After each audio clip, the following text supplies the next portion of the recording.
Good afternoon students, स्वागत है आप सभी का एंटरप्रेन्योरशिप डेवलपमेंट एंड मैनेजमेंट की ऑनलाइन क्लास में। ईडीएम में लास्ट लेक्चर में हमने लीडरशिप के बारे में हम डिस्कस कर रहे थे, लीडरशिप क्या होता है और कुछ डेफिनेशंस हमने इसकी देखी थी और एक अच्छे लीडर में क्या क्या क्वालिटीज़ होनी चाहिए और इम्पोर्टेंस ऑफ लीडरशिप, ये सारी चीज़ें हमने इसमें डिस्कस करी थी। अब हम बात करते हैं इसमें टाइप्स ऑफ लीडरशिप, यानी कि लीडरशिप कितने प्रकार की होती है, यानी कि नेतृत्व कितने प्रकार का होता है। तो सबसे पहला आ जाता है इसमें सत्ताशील। तो सत्ताशील में क्या होगा, जो नेतृत्व का जो प्रकार होता है इसमें ऑटोक्रेटिक टाइप का होता है, यानी कि तानाशाह किस्म का होता है। और इसमें जो लीडर होता है उसकी तानाशाही चलती है, जैसा वो कहेगा वैसा सब कुछ चलता है। नेक्स्ट हो गया इसमें लोकतांत्रिक। लोकतांत्रिक यानी कि डेमोक्रेटिक टाइप का हो गया। और डेमोक्रेसी के बारे में और डेमोक्रेटिक टाइप के बारे में आप जानते ही हैं, जैसे कि भारत भी क्या है, डेमोक्रेटिक कंट्री है। यहाँ लोकतंत्र है, यहाँ लोगों के द्वारा राज किया जाता है और जैसा लोग कहेंगे उनकी सुनी जाती है। तो इस टाइप की जो सत्ता होती है या इस टाइप की जो लीडरशिप होती है उसे क्या कहते हैं, लोकतांत्रिक लीडरशिप कहते हैं। नेक्स्ट हो गया इसमें अहस्तक्षेपीय, यानी कि जिसमें किसी का हस्तक्षेप ना हो। जो भी लीडर है वो हस्तक्षेप नहीं करेगा, जो भी उसके फॉलोअर हैं सिर्फ उन्हें गाइड करेगा या उन्हें एडवाइस कर सकता है, लेकिन वो किसी तरह का कोई रूल्स एंड रेगुलेशन उनके ऊपर कोई इम्प्लीमेंट नहीं कर सकता हो। ठीक है, तो ये तीन तरह की लीडरशिप इसमें आज हम डिस्कस करेंगे। तो सबसे पहले शुरुआत करते हैं इसमें सत्ताशील की। सत्ताशील जिसे ऑटोक्रेटिक टाइप या फिर ऑथोरेटिव टाइप भी कहते हैं। ठीक है, तो ये एक तरह से तानाशाही इसमें होती है। जो भी लीडर होता है वो जो कहता है वो सारी चीज़ें होती हैं, और किसी तरह का जो उसके जो अधीनस्थ जो कर्मचारी होते हैं, जो उसके सबॉर्डिनेट्स वर्कर होते हैं, उनका किसी भी तरीके का इसमें इन्वॉल्वमेंट नहीं होता है डिसीज़न मेकिंग में। जैसा वो कहेगा वैसा उन्हें काम करना पड़ेगा और किसी भी तरीके का वो हस्तक्षेप नहीं कर सकते उसके निर्णयों में, उसके विचारों में। ठीक है, उसकी कार्रवाई में जैसा वो कहेगा वो करेगा, वो जो उसके फॉलोअर होंगे उन्हें वो करना पड़ेगा। तो इस तरीके की ये नेतृत्व करने का तरीका होता है इसमें। और इसमें जो भी कम्युनिकेशन का सिस्टम होता है वो वन वे सिस्टम होता है, यानी कि वो ये नहीं देखेगा या उसे किसी भी तरह का कोई फीडबैक की यहाँ पे ज़रूरत नहीं पड़ती है कि उसकी जनता को उसकी लीडरशिप पसंद आ रही है नहीं आ रही है, उसके नियमों से वो सेटिस्फाई है या नहीं है। ये सारी चीज़ें किसी भी तरह का कोई फीडबैक इसमें नहीं चलता, यानी कि वन वे कम्युनिकेशन सिस्टम इसमें होता है। और one way rules and regulation जो इम्प्लीमेंट होते हैं वो जो भी होते हैं सारे, जो लीडर होता है उसके फेवर में ये रहते हैं सारी चीज़ें। जो भी इसमें रूल्स एंड रेगुलेशन रहेंगे वो जो भी लीडर है उसके फेवर में रहते हैं, उसके पक्ष में रहते हैं।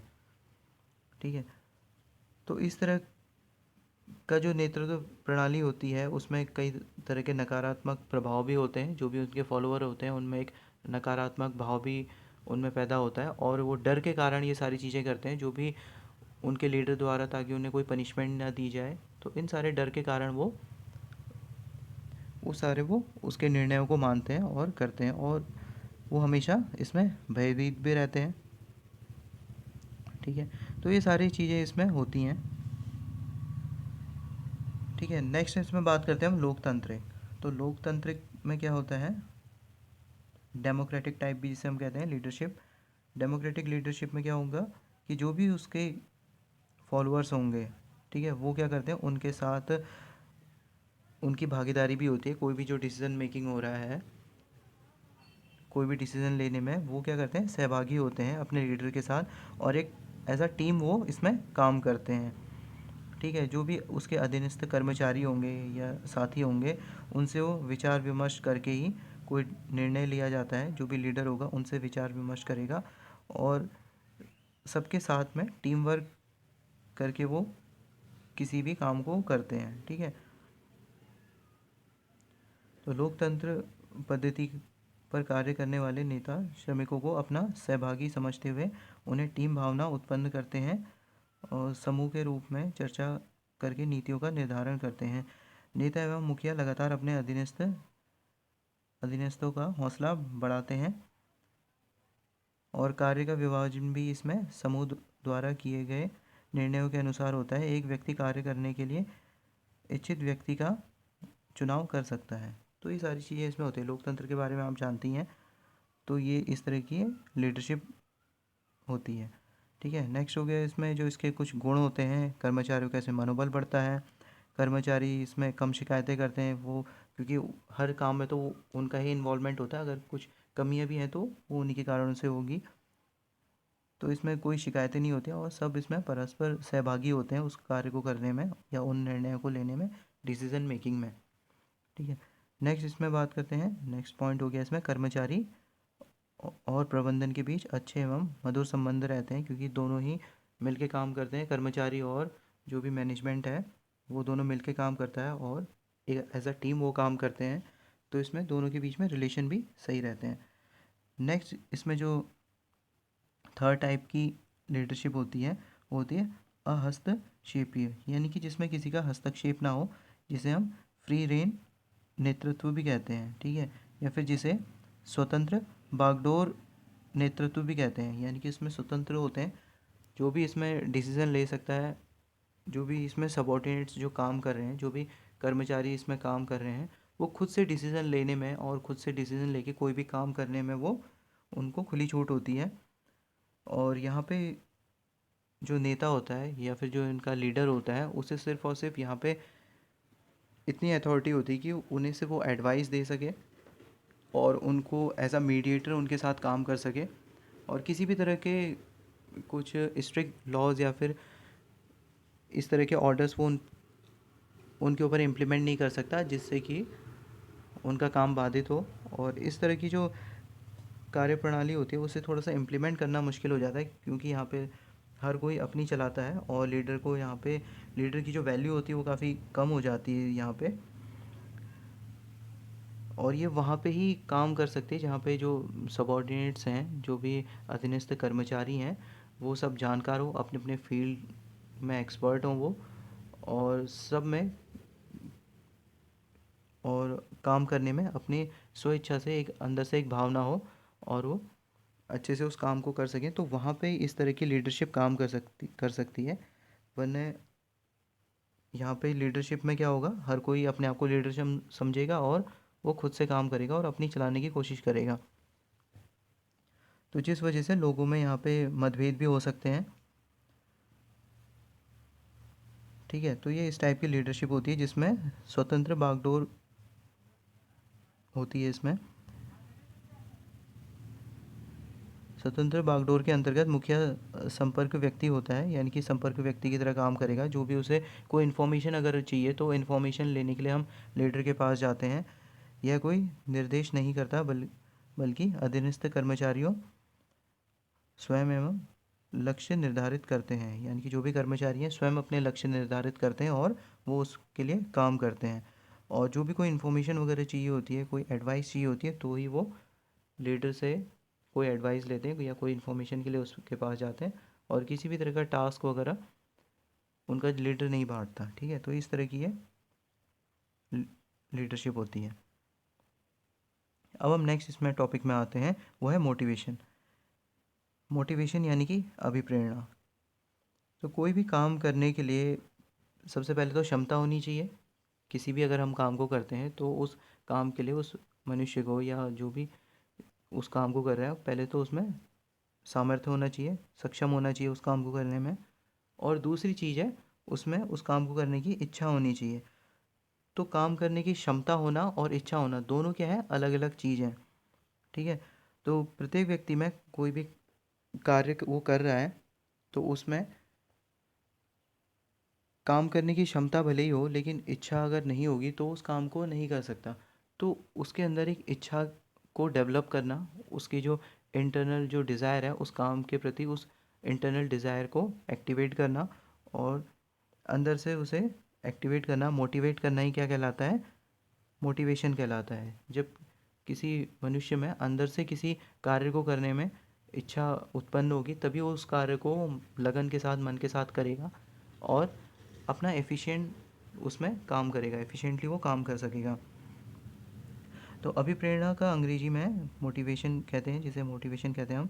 और इसकी उत्पत्ति किससे हुई थी, लैटिन भाषा से हुई थी जिसका नाम मूवेर था।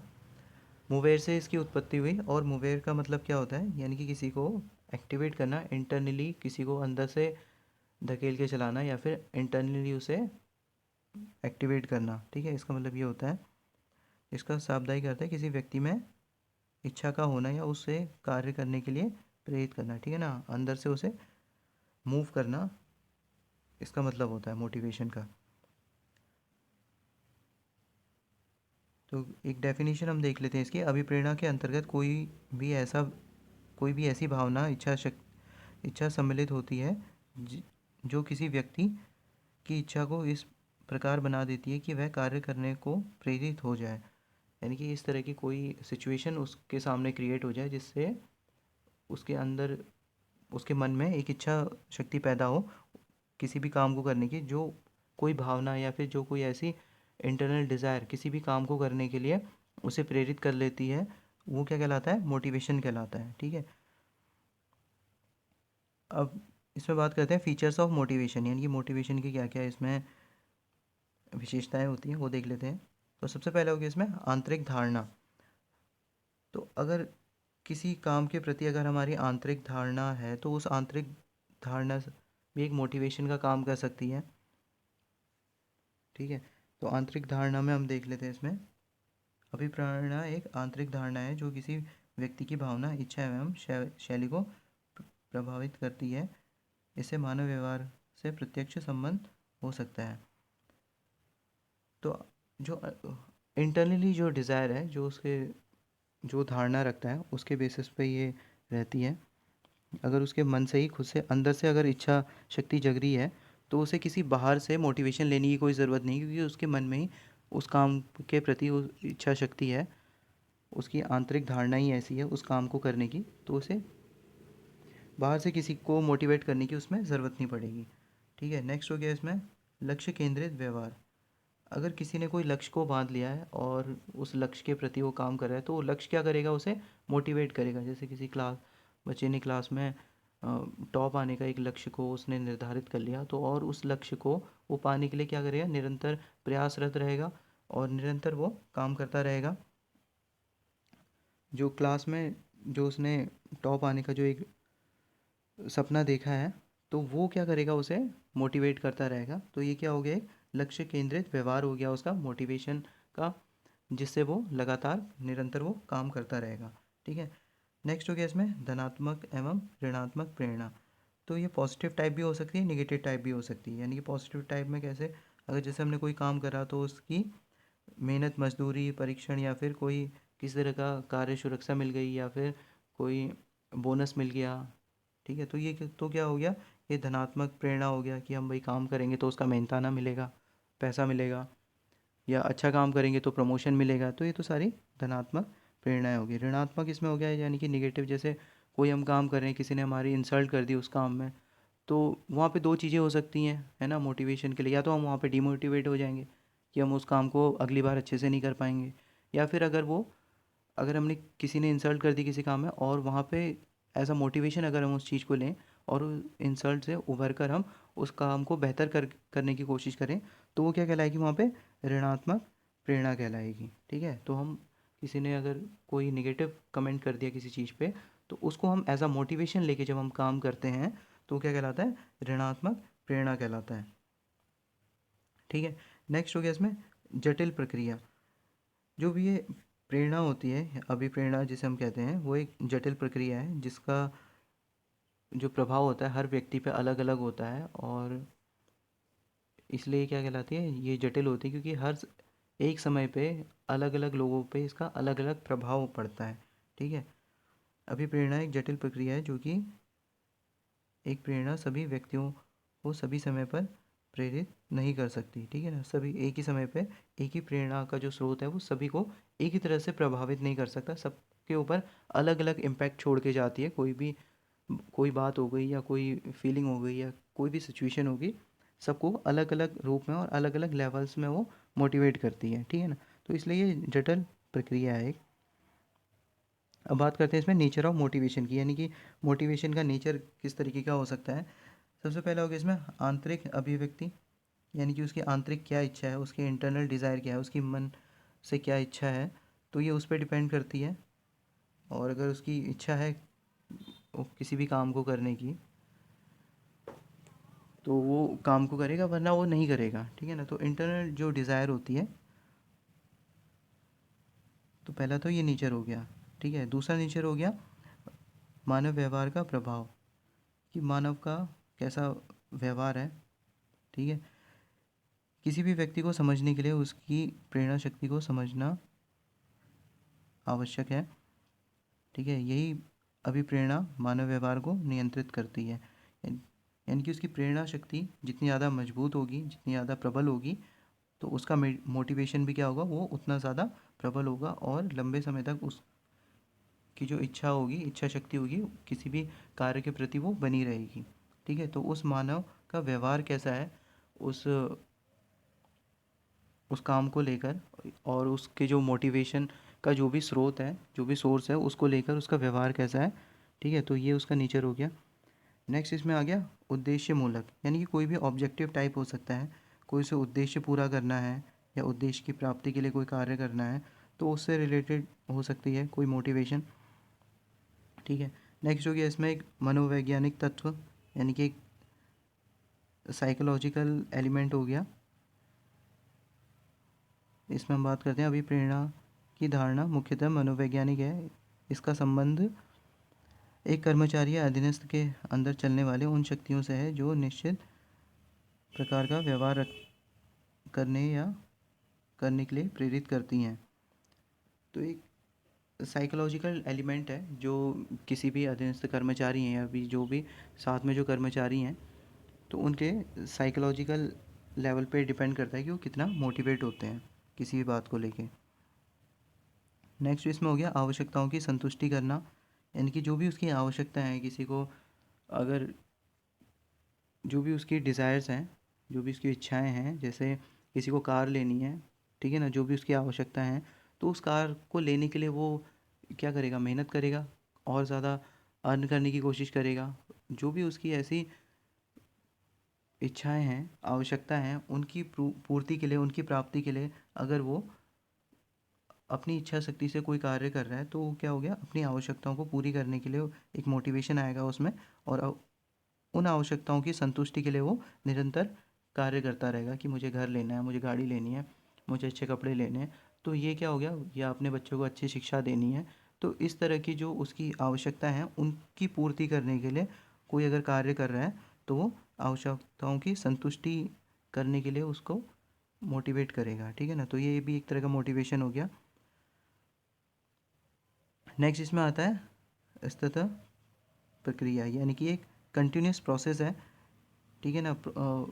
जो भी मोटिवेशन होता है, ये नहीं कि कुछ समय के लिए मोटिवेशन आया, फिर उसके बाद ऐसा तो नहीं कि वो मोटिवेशन फिर उसकी ज़रूरत नहीं पड़ेगी। अगर मोटिवेशन ख़त्म हो गया तो कोई भी काम करने की इच्छा भी ख़त्म हो जाएगी। तो क्या होना चाहिए, कंटिन्यूस प्रोसेस होती है, ठीक है।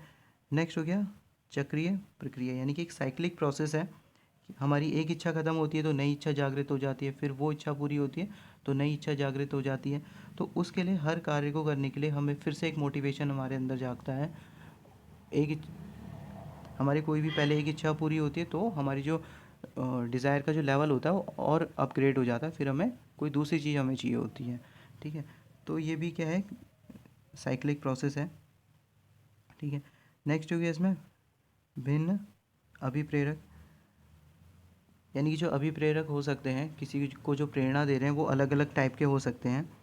तो इसमें अलग अलग टाइप के इसमें प्रेरक हो सकते हैं, ठीक है। अनेक प्रकार के हो सकते हैं, अलग अलग प्रकार के हो सकते हैं, ठीक है। और एक मानव तत्व है, यानी कि मानव तत्व यानी कि एक ह्यूमन एलिमेंट है। इसमें क्या होगा कि ये ह्यूमन पे ही काम करते हैं, है ना। किसी मशीन को काम करने के लिए मोटिवेशन नहीं चाहिए होता, किसी ह्यूमन को ही, किसी इंसान को ही मोटिवेशन चाहिए होता है। तो क्या हो गया, एक मानवीय तत्व हो गया। सार्वभौमिक, यानी कि हर जगह पे, ग्लोबल लेवल पे इनकी ज़रूरत होती है। नेक्स्ट हो गया इसमें प्रबंधीय कार्य, यानी कि जो भी मैनेजमेंट से रिलेटेड जो भी काम होता है, उसे करने के लिए भी इसकी आवश्यकता होती है। कोई भी मैनेजमेंट का काम इससे नहीं हो पाएगा अगर जो लीडर है उन्हें मोटिवेट नहीं करेगा, अपने साथी, सहभागी या कर्मचारी को अगर वो मोटिवेट नहीं करेगा, तो वो काम में उनका मन नहीं लगेगा। तो इसलिए उन्हें टाइम टू टाइम उन्हें मोटिवेट करता रहना चाहिए। किसी तरह का अप्रिसिएशन हो गया, या किसी तरह का रिवॉर्ड हो गया, प्राइज़ के थ्रू मोटिवेशन करना, ठीक है। तो या उनकी तारीफ़ कर देना, ये भी एक प्रकार का मोटिवेशन होता है। तो इस तरह से उसे मोटिवेशन करने में भी, मैनेजमेंट करने में हेल्पफुल होता है मोटिवेशन, ठीक है। तो एक तरह का प्रबंधीय कार्य में भी ये काम करता है, ठीक है। So thank you class for today. आज हमने इसमें टाइप्स ऑफ लीडरशिप और मोटिवेशन के बारे में से डिस्कस करा। तो मिलते हैं नेक्स्ट क्लास में, नेक्स्ट वीडियो में। So thank you class for today.